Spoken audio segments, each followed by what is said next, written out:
सामुएल का पहला ग्रंथ अध्याय 24।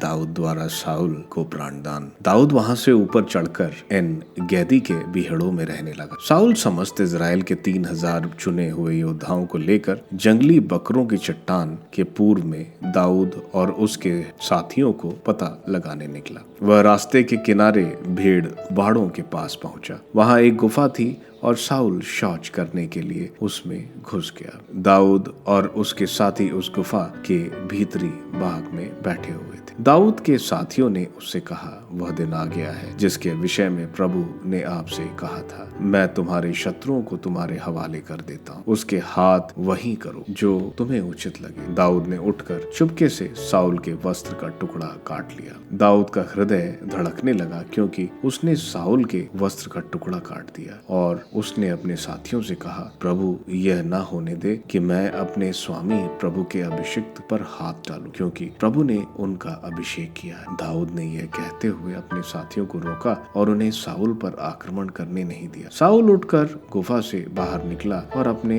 रास्ते चला गया। दाऊद भी गुफा से निकला और उसने साउल से पुकार कर कहा, मेरे स्वामी, मेरे राजा। साउल ने मुड़कर देखा और दाऊद ने मुंह के बल गिरकर उसे दंडवत किया। तब दाऊद ने साउल से कहा, आपको क्यों उन लोगों की बात सुनते हैं जो कहते हैं कि दाऊद आपकी हानि करना चाहता है? आपने आज अपनी आंखों से देखा कि प्रभु ने आज गुफा में आपको मेरे हवाले कर दिया था और मेरे साथी चाहते थे कि मैं आपको मारूं, किंतु मैंने ये कहते हुए आपको बचाया, मैं अपने स्वामी पर हाथ नहीं डालूंगा क्योंकि वह प्रभु के अभिषिक्त है। देखिए पिताजी, अपने वस्त्र का टुकड़ा मेरे हाथ में देखिए। मैंने आपके वस्त्र का टुकड़ा तो काट दिया किंतु आपको नहीं मारा। इससे यह जान लीजिए कि मुझ में ना तो आपकी बुराई करने का विचार है और ना विश्वासघात। मैंने आपके साथ कोई अन्याय नहीं किया, फिर भी आप मेरे प्राण लेने पर उतारूंगा। प्रभु हम दोनों को न्याय करे। प्रभु आपको मेरा बदला चुकाए, मैं आप पर हाथ नहीं डालूंगा। यह पुरानी कहावत है, बुरे लोगों से ही बुराई पैदा होती है, इसलिए मैं आप पर हाथ नहीं डालूंगा। इजराइल के राजा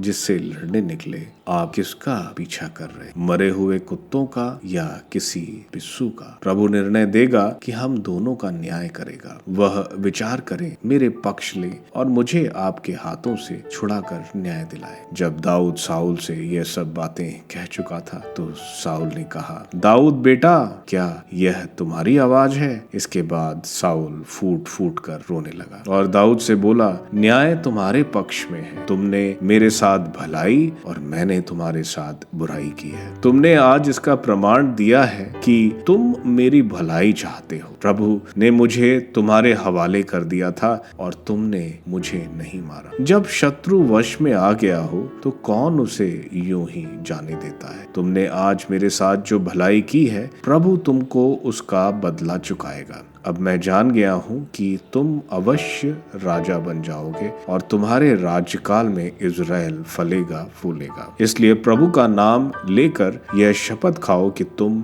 मेरे बाद मेरे वंशजों का वध नहीं करोगे या मेरे पिता के घरानों से मेरा नाम नहीं मिटाओगे। दाऊद ने साउल के सामने इसकी शपथ खाई। तब साउल अपने घर लौट गया। उधर दाऊद अपने आदमियों के साथ अपने पहाड़ी शरण स्थान पर चढ़ गया।